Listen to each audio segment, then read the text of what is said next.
Hello दोस्तों, मैं संदीप आप सबका अपने YouTube चैनल ज्ञान आर्गल में स्वागत करता हूं।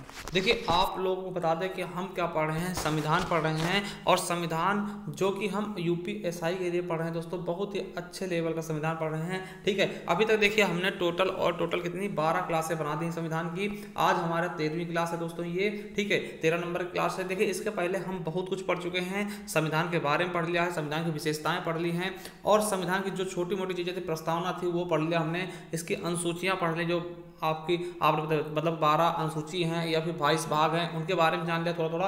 अब हम एक तरीके से देखेंगे पूरे 22 भाग और इनकी अनुसूची को थोड़ा गहराई से देखते हुए चलेंगे। तो आज हम स्टार्ट करेंगे भाग 1। ठीक है, आपको पता है कि भाग 1 में क्या है दोस्तों, संघ व राज्य क्षेत्र। क्या संघ व राज्य क्षेत्र, और ये अनुच्छेद 1 से लेकर के अनुच्छेद 4 तक फैला हुआ है। तो आज हम इसके बारे में बात करेंगे। ठीक है, अभी देखिए अनुच्छेद 1 से 4 तक, यानी संघ व राज्य क्षेत्र आज ही खत्म नहीं होगा, ये हम इसके लिए कल भी वीडियो आएगा। ठीक, क्योंकि इसमें हम हर एक चीज समिति देखेंगे कि किस प्रकार से देश को बांटा गया, किस प्रकार से उसका विभाजन किया गया, कौन कौन से आयोग आए हैं, और किस देश को मतलब कौन सा राज्य कब बसा है, कब उसको प्राथमिकता दी गई। तो हर एक चीज हम देखेंगे वो अगले वाले वीडियो में। तो आज हम देखते हैं पहला भाग है संघ व राज्य क्षेत्र। ठीक है, देखिए संघ व राज्य क्षेत्र में देखो, जो भाग 1 है इसमें 4 अनुच्छेद आएंगे, अनुच्छेद 1, अनुच्छेद 2, अनुच्छेद 3, अनुच्छेद 4। तो हम हर चारों अनुच्छेद के बारे में पहले आज हम जानेंगे। देखिए, हम बात करते हैं अनुच्छेद 1 की, यानी आर्टिकल 1 में क्या है दोस्तों। तो इसमें 3 चीजें बताई गई हैं।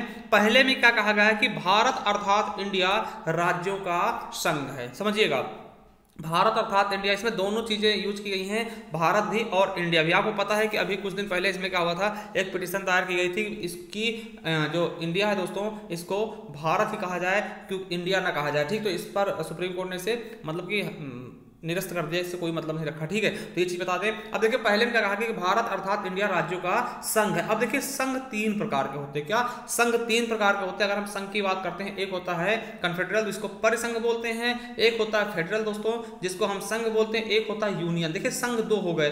तो देखिए, इंग्लिश में फेडरल को भी संघ बोलते हैं और यूनियन को भी संघ बोलते हैं। तो अब आपके दिमाग में आ रहा होगा कि भारत कौन सा संघ है, ठीक है, फेडरल है या फिर यूनियन है। तो इसके बारे में हम आपको बताना चाहते हैं दोस्तों कि भारत क्या है दोस्तों, यूनियन। यूनियन क्या होता है दोस्तों, यूनियन एक ऐसी चीज होती है जो मतलब साथ तो रहेंगे मगर अलग नहीं हो सकते। ठीक है, चलिए हम एक चीज के बारे में बताते हैं। पहले हम जान लेते हैं ये परिसंघ क्या होता है। देखिए, परिसंघ होते हैं जहां पे छोटे छोटे दोस्तों राज्य होते हैं, छोटे छोटे कबीले टाइप के होते हैं, जो किसी एक के हाथ में सत्ता देते हैं, यानी कि केंद्र के हाथ में सत्ता दे देते हैं।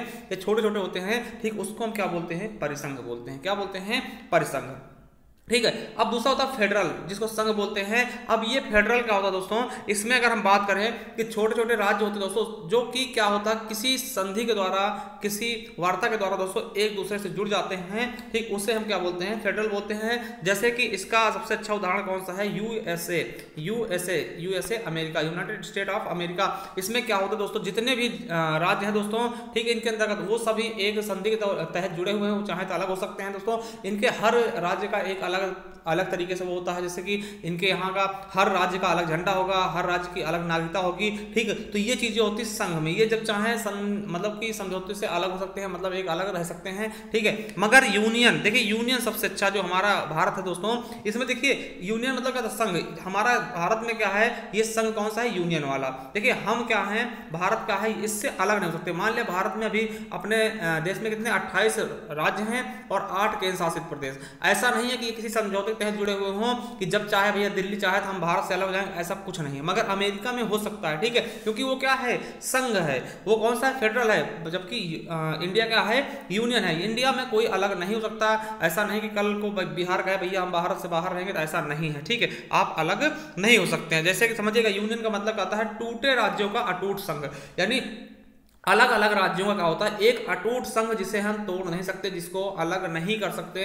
जैसा कि आपने जम्मू कश्मीर को देख लिया, बहुत उछल रहा था, उसे तोड़ ताड़ के समझा दिया गया ना। वो तो अब क्या हो गया दोस्तों, अब तो राज्य भी नहीं, वो केंद्र शासित प्रदेश हो गया। ठीक, तो ये समझ सकते हैं कि यूनियन, जो भारत वाला यूनियन है, ये क्या है दोस्तों, यूनियन वाला संघ है, ना कि फेडरल वाला। फेडरल में क्या होता है, अमेरिका आ जाता है, जिसमें हर राज्य के अलग अलग क्या होते हैं, झंडा होते हैं, ठीक, फ्लैग होते हैं और अलग अलग नागरिकता होती है। तो वो चीजें किसमें आती हैं, संघ में, फेडरल वाले संघ में। चलिए, अब देखिए हम संघ के बारे में जान चुके। अब देखिए दूसरे में क्या कहा गया, अनुच्छेद 1 का सेकंड पॉइंट क्या कहता है, प्रथम अनुसूची में शामिल राज्य व उनके क्षेत्र। अब देखिए यहाँ पर जो हमारे अनुसूची 1 है इसमें क्या है दोस्तों, आप सॉरी अनुच्छेद 1 है, इसमें बताया गया राज्य और उसका क्षेत्र। तो भैया अब हमें कैसे पता चलेगा कि इंडिया में कितने राज्य हैं, कितने केंद्र शासित प्रदेश हैं, तो वो चीज कौन बताएगा, तो इसमें साफ साफ कहा गया कि प्रथम अनुसूची में शामिल। तो इसके लिए आपको जानना है कि हमारे देश में कितने राज्य हैं, कितने केंद्र शासित प्रदेश हैं। इसके लिए आपको प्रथम अनुसूची पढ़नी पड़ेगी, क्योंकि इसमें पहले बताया हमने, प्रथम अनुसूची में बताया भी था, ठीक है। तो वो चीज पढ़नी पड़ेगी कि क्या हमारे देश में कितने राज्य हैं, तो हमें पहले अनुसूची पढ़ना पड़ेगी। खुद ही बता रहा कि प्रथम अनुसूची में शामिल राज्य व उनके क्षेत्र। तो हमें अगर किसी भी राज्य के बारे में जानना है, इसका क्षेत्रफल कितना है, ठीक है, तो उसके लिए हमें क्या पढ़ना पड़ेगा, प्रथम अनुसूची पढ़ना पड़ेगा, क्योंकि उसी में सब कुछ शामिल है। और ये साफ साफ हमें अनुच्छेद 1 का दूसरा पॉइंट बता रहा है, ठीक है। अब देखिए राज्य के अंदर राज्य क्षेत्र, अब इसमें बताएगा कि राज्य के अंदर राज्य तो होंगे, मगर उनको हम 3 प्रकार से बांट सकते हैं। पहला क्या है, केंद्र शासित प्रदेश।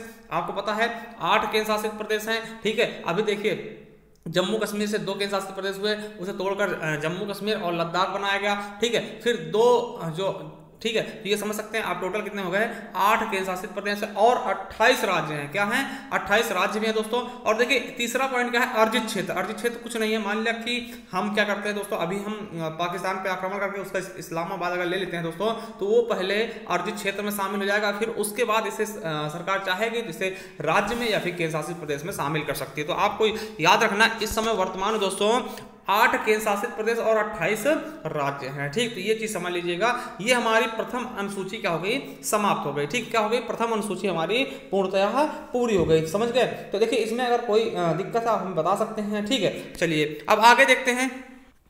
देखिए अब दूसरा क्या कहता है दोस्तों, दूसरा अनुच्छेद क्या है, संसद राष्ट्रपति के पूर्व अनुमति पर किसी विदेशी राज्य को भारत में मिला सकता है। समझिएगा अब इसमें क्या कहा गया है कि राष्ट्र जो संसद दोस्तों वो राष्ट्रपति की पूर्व अनुमति पर, मतलब वो चाहे कोई संसद चाहता है, अगर मान लिया कि संसद चाह रहा कि हम भैया नेपाल को भारत में मिला लें, ठीक है, नेपाल को भारत में मिला लें, तो वो क्या करेगा कि राष्ट्रपति को पूर्व अनुमति दे देगा, भैया हम नेपाल को भारत में मिला रहे हैं, आप बैठ रहिए, और वो संसद क्या करेगी, नेपाल को भारत में मिला लेगी। कहने का मतलब यह है कि राष्ट्रपति उस पर दबाव नहीं डाल सकता है, ठीक। अगर संसद चाहेगी तो किसी भी विदेशी राज्य को दोस्तों भारत में मिला सकती है, वैसे भी इसका राष्ट्रपति विरोध भी नहीं करेगा, ठीक है। तो ये चीज आपको पता होना चाहिए। ये किसमें कहा गया है, दूसरे में, अनुच्छेद दूसरे में। जैसे एग्जांपल आप देख सकते हैं कि देखिए 35वें संविधान संशोधन 1974 द्वारा जो सिक्किम को सह राज्य का दर्जा घोषित किया गया था, ठीक है, किसका, सह राज्य का दर्जा, और आर्टिकल 2A कहता है, ठीक है। देखिए सह राज्य का होता है जो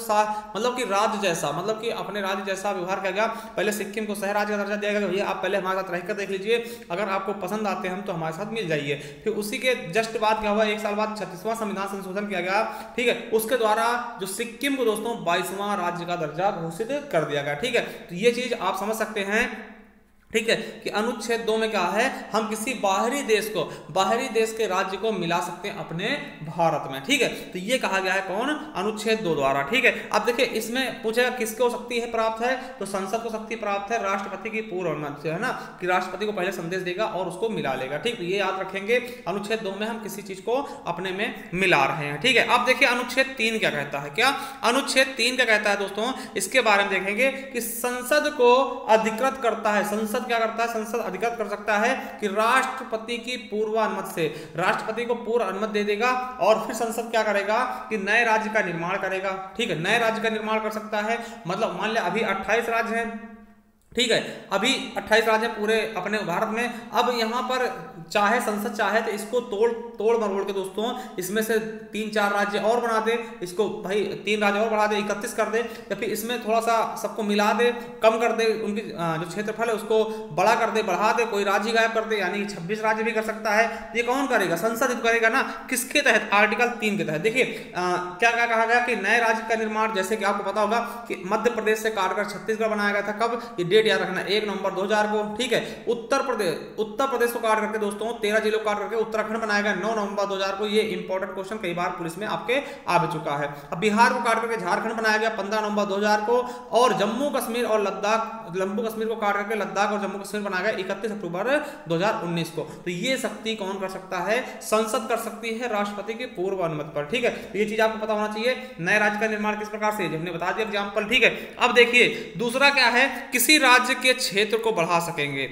मान लिया भैया समझिए, किसी राज्य के क्षेत्र को बढ़ा सकेंगे। अब मान ले देखिए उत्तर प्रदेश, ठीक है, उत्तर प्रदेश और बिहार, ठीक, उत्तर प्रदेश बिहार दो राज्य हैं दोस्तों, आपस में मिले हुए हैं। अब देखिए कोई विवाद हो गया तो अगर मतलब संसद चाहे तो जो बिहार का है कुछ हिस्सा काट करके उत्तर प्रदेश को दे सकता है, यानी कि किसी राज्य के क्षेत्र को बढ़ा सकता है। तो ये कौन कर सकता है? तो संसद कर सकती है अनुच्छेद 3 के तहत। तीसरा पॉइंट क्या है? किसी राज्य के क्षेत्र को हटा सकती है।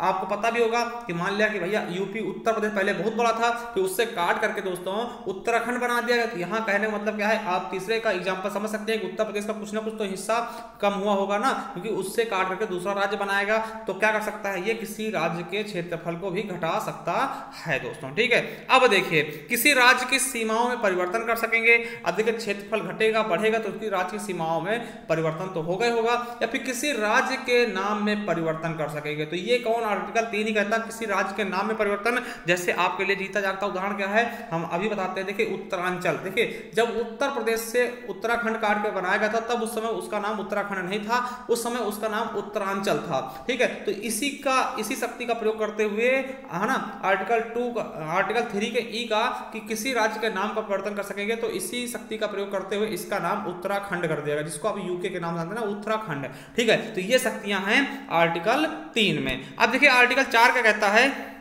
समझिएगा। आर्टिकल 4 का कहता है कि अनुच्छेद 2 व अनुच्छेद 3 में दी गई शक्ति का प्रयोग साधारण संशोधन द्वारा संपन्न होंगे, ना कि अनुच्छेद 368 की विशेष प्रक्रिया द्वारा। आपको पता है कि जो भी दो चीजें बताई गई, देखिए अनुच्छेद 2 और अनुच्छेद 3, समझिएगा। अनुच्छेद 2 में क्या कहा गया है कि हम किसी विदेशी राज्य को भारत में मिला सकते हैं, यानी विदेशी राज्य को हम भारत में मिला सकते हैं। अनुच्छेद 3 क्या कहता है कि अपने ही राज्यों को हम बांट सकते हैं, काट सकते हैं, छांट सकते हैं, नए राज्य का निर्माण कर सकते हैं, नाम परिवर्तित कर सकते हैं, ठीक। तो आर्टिकल 2 और 3 में जो संशोधन करने के लिए हमें 368 की यानी जो विशेष प्रक्रिया होती है संशोधन की, उसकी आवश्यकता नहीं पड़ेगी। देखिए अनुच्छेद 368 का था, इसमें या संसद में बहुमत होना चाहिए, ठीक है, 50% ज्यादा बहुमत होना चाहिए। और दूसरी चीज क्या है कि राष्ट्रपति जब तक हस्ताक्षर नहीं करे तब तक वो कानून लागू नहीं होगा। मगर इसमें राष्ट्रपति बाध्य नहीं, भैया राष्ट्रपति को आपने बता दिया, उसका काम है, केवल आपका काम है उसको बता देना और आप तोड़ सकते हैं, ठीक। तो इसमें आपको किसी भी संशोधन की आवश्यकता नहीं होगी, ठीक है, आपको किसी भी संविधान संशोधन की आवश्यकता नहीं होगी। आप ऐसे ही करके आप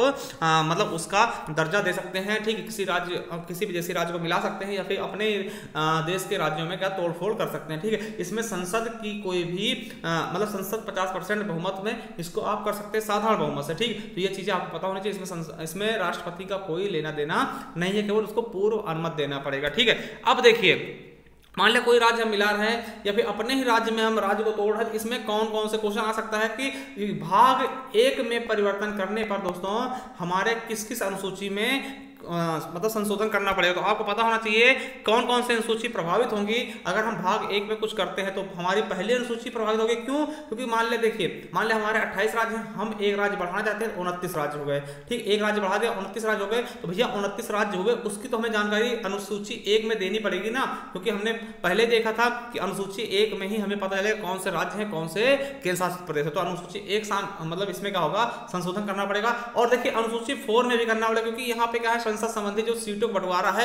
अब देखिए कोई राज्य घटेगा बढ़ेगा तो उसकी सीटें भी तो घटेंगी बढ़ेंगी, तो यहां भी हमें अनुच्छेद 4 में भी संशोधन करना पड़ेगा, ठीक है। तो ये चीजें आप समझ गए होंगे बिल्कुल अच्छे से, ठीक। अब देखिए एक बार हम दोहरा लेते हैं कि अनुच्छेद 1 में क्या कहता है दोस्तों। अनुच्छेद 1 में क्या कहा गया है इसके बारे में देखते हैं। इसमें कहा गया भारत अर्थात इंडिया राज्यों का संघ है, और इसमें इसी में बताएगा कि अनुसूची आप 1 में जाकर के उसके बारे में जान सकते हैं कि भारत में कितने राज्य हैं, कितने केंद्र शासित प्रदेश हैं। अब अनुसूची 2 क्या कहते हैं दोस्तों कि बाहरी राज्य को मिला लो, विदेशी से भाई आपको पाकिस्तान ज्यादा बोलता है उससे ही तोड़ के मिला लो भारत में ना, नेपाल को मिला लो, ठीक। ये कह रहा है अनुसूची 2 कह रहा है, ठीक है। अब अनुसूची 3 क्या कह रहा है दोस्तों। अनुसूची 3 कहता है कि अपने ही अंदर तोड़ फोड़ कर लो भैया। अब मान लिया भारत में 28 राज्य और 8 केंद्र शासित प्रदेश है, इन्हीं में हम इनको और बड़ा कर ले, मतलब कि 30 राज्य कर ले, थोड़ा थोड़ा काट करके सब राज्यों से, ठीक है। इस तरीके से मतलब इसमें अपने देश के अंदर बढ़ा सकते हो, घटा सकते हो। अनुसूची 4 क्या कहता है दोस्तों कि इसे हम साधारण बहुमत द्वारा ही मतलब कि इसमें हमें विशेष प्रक्रिया की आवश्यकता नहीं होगी इन आर्टिकल 2 और 3 में, ठीक है। देखिए एक सिंपल सी चीज समझिएगा, थोड़ा समझा दें कि देखिए इस तरह से याद रखेंगे। पहले में क्या है राज्य क्षेत्र है। अब देखिए दूसरे में क्या है, समझिए आर्टिकल 2 और 3 में मेन चीज क्या है कि देखिए आर्टिकल 2 में क्या होगा कि जो भारत का जो क्षेत्रफल है, क्या जो भी भारत का क्षेत्रफल है दोस्तों उसमें परिवर्तन होगा, ठीक, उसमें बढ़ेगा, उसके क्षेत्रफल में मतलब बढ़ेगा, ठीक। मान लिया कि भारत क्या है, अब भारत क्या है, मान लिया देखिए समझाने के लिए बता दें, मान लिया कि 100 वर्ग किलोमीटर फैला हुआ है, तो देखिए जब कोई विदेशी राज्य मिलाएगा कुछ ना कुछ तो मिलेगा ही, तो ये क्या होगा, बढ़ेगा, इसका क्षेत्रफल बढ़ेगा। जो अनुसूचित 2 है दोस्तों इसके अनुसार भारत का क्षेत्रफल बढ़ेगा, मगर अनुसूचित 3 में भारत का क्षेत्रफल नहीं बढ़ेगा।